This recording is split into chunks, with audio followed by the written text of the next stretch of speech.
There has been a civil war happening in Syria for the past 9 years now, and I would like to talk about it. It's an extremely complex situation, so if you're not caught up, let me cover the basics. For over 40 years now, the Assad family and a group of elites have ruled over Syria in a secular state, which just means that religion doesn't play a part in lawmaking. Syria is a developing country, so the majority of the population lives below the poverty line, and about 70% of the workforce earns less than $100 per month.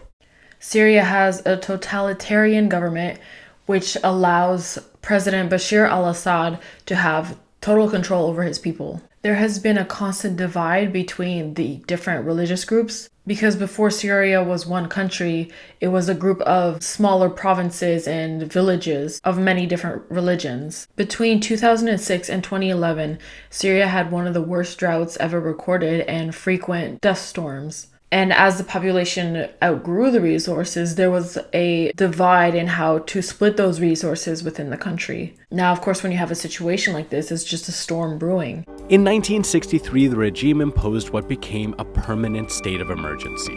This allowed the secret police, the Mukhabarat, to detain anybody at any time without charge. Long before the war, jails were filled with political prisoners, and countless Syrians had been taken, tortured, and disappeared. By early 2011, Arab Spring demonstrations were erupting in and around the Middle East. In March that year, some teenagers in Daraa were arrested and tortured for spraying an anti-Bashar al-Assad slogan on the wall of their school.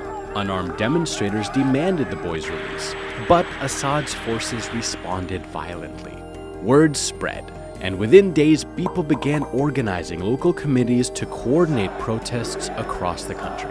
They demanded an end to the state of emergency, the release of political prisoners, and an end to economic inequality. Assad blamed the unrest on criminal gangs of foreign conspirators, saying terrorists are loose on the streets. But he did eventually make some changes. He fired his cabinet and the governor of Daraa and appointed new ones. The Ba'ath Party also allowed new parties to run in the parliamentary elections, on the condition that his party handpicked the candidates. And finally, Assad declared an end to the state of emergency. But the next day, he replaced it with a new, even stricter set of laws against protesting. A turning point came when thousands gathered in Homs on the city's main square under its clock tower. They vowed to stay all night and set up tents, much like other protests of the Arab uprising in the region. At dawn on April 18th, security forces stormed the square, killing dozens. That was the tipping point. Homs became known as the capital of the revolution. A series of unarmed protests for reforms started to become a fight to end the regime. Pro-Assad militias, called Shabiha, started to get traction. In response, peaceful demonstrations now became violent. Some soldiers refused to fire on protesters and defected from their units in the Syrian Arab Army and joined the local self-defense militias to form what is now known as the Free Syrian Army. And from there, it was a battle between Assad's forces and the rebels' forces. Many groups split into new groups, and countries outside of Syria got involved. And if you want to know more about that, I'm going to include some videos in the description. On August 21st, 2013, Assad's forces bombed a civilian area in Damascus with sarin, a deadly nerve toxin. 1,400 people in 12 neighborhoods in eastern Ghouta were killed. So you have all these violent groups fighting back and forth, and in the midst of all this, you have Syrian civilians, innocent people dying, being murdered like it's an afterthought. You have America and Russia throwing weapons and training at Assad and the rebels, making the situation even that much more uncontrollable. I mean, just imagine yourself living in a poor country with your family making next to no money. There's no chance of you going to college, having no say in the laws of your country, and then having your city bombed and losing your home and people from your family, having to run away to another country that you don't know the language or the people or the customs just for your own safety. And then when you get there, you find out those people don't even want you there. In 2016, I was volunteering as an ESL tutor, which means English as a second language. And some of my students that I helped were Syrian refugees. There was one girl who was from Syria, and she had moved to Canada with her son, and I became really protective over her. And I remember she was so excited to learn anything she could and come to the lessons and just to have new opportunities. And one day she was quiet and kind of disinterested in lessons, and I asked her why, and she told me that her uncle had passed away from a bombing in Aleppo, which is a city in Syria. And it hit me really hard that day that none of this makes any sense.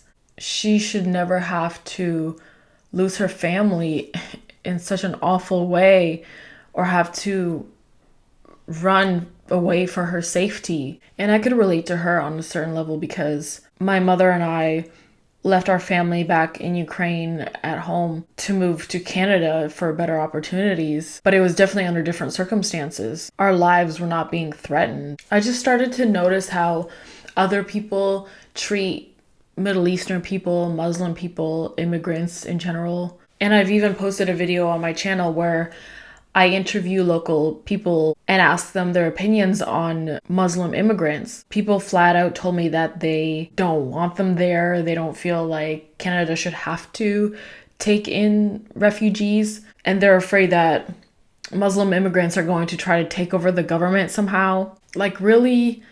They're just trying to survive. 95% of Syrians lack adequate healthcare, and 70% lack regular access to water. 80% of the population now lives in poverty, and half of the children are out of school. 9 years of war has reduced much of Syria to rubble. Hundreds of thousands of people have been killed and more than 11 million displaced.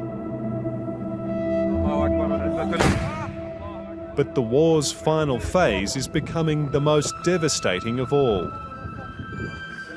We have war injuries coming to the head and chest and abdomen and limbs. 3 million civilians are trapped under bombardment by the Syrian government and the Russian Air Force as they attempt to retake Idlib province from rebels. In the past few weeks, daily we are facing these injuries because the bombs is increasing day by day. As the fighting intensifies, the stream of wounded seen by surgeon Mohammed Abrash grows. What is happening in Idlib really something unbelievable. They are attacking the civilians, and most of the injuries is coming really through the children and women. And all those civilians, they have no way to escape from this war. The total number of the dead will be increased. The total number of injured will be increased. No medication, no medical staff to help those people. So it will be very worse.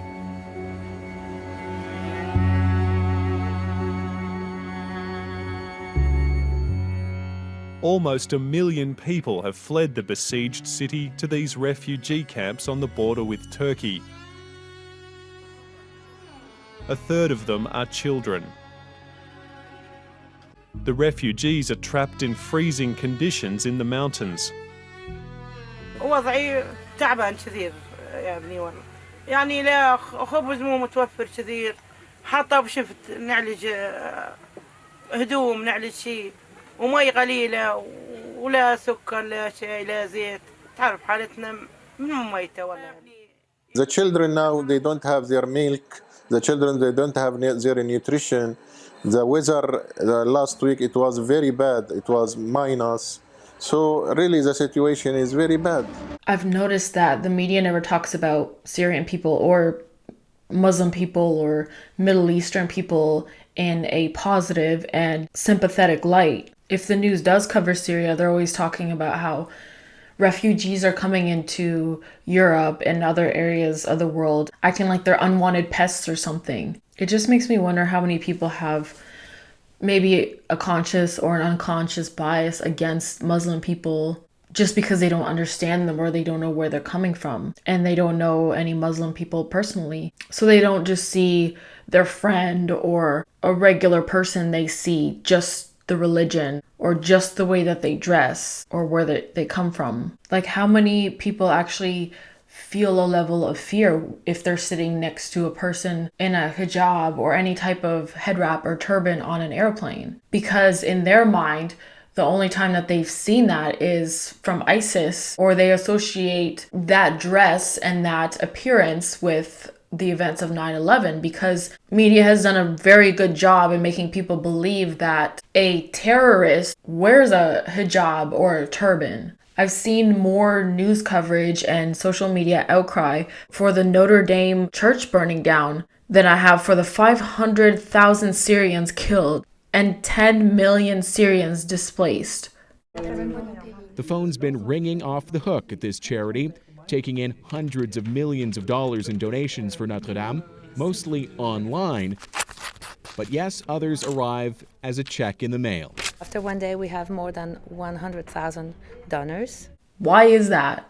To me, it seems like the media has brainwashed people into caring more about Christian white people than anybody else. And it's definitely not a matter of Syria being too far away for people to show sympathy about what's happening there. Because if this was happening in Europe, people would be losing their minds all over the world. While I do respect people's religions and their belief systems, and people have a right to believe anything that they want, I have always firmly believed that religion is just a way to divide people from one another. They cause wars, billions of death, parents disowning their children, breakups between relationships and friendships. Anything at the root of all that pain can't be a good thing. Personally, I just believe that religion is a way for people to cope with their future death and a reasoning for life. And I'm not judging people for that. It's just an observation that I made. What I would really like to see is for people to address their unconscious biases and ignorance to other cultures and religions. It would be really nice if people would see each other as a whole person rather than just their religion or just their race or just their sexual orientation, because nobody is just one trait or one thing. Because as small as that unconscious tiny bias can be towards another person, it can be the cause of something as big as an entire war that lasts 9 years. Thank you guys for watching. I really appreciate it, and I hope you're all doing very well. I will try to put out more videos more often. I'm working on it, and I will see you guys in the next one. P.S. 9/11 was an inside job. Okay, peace.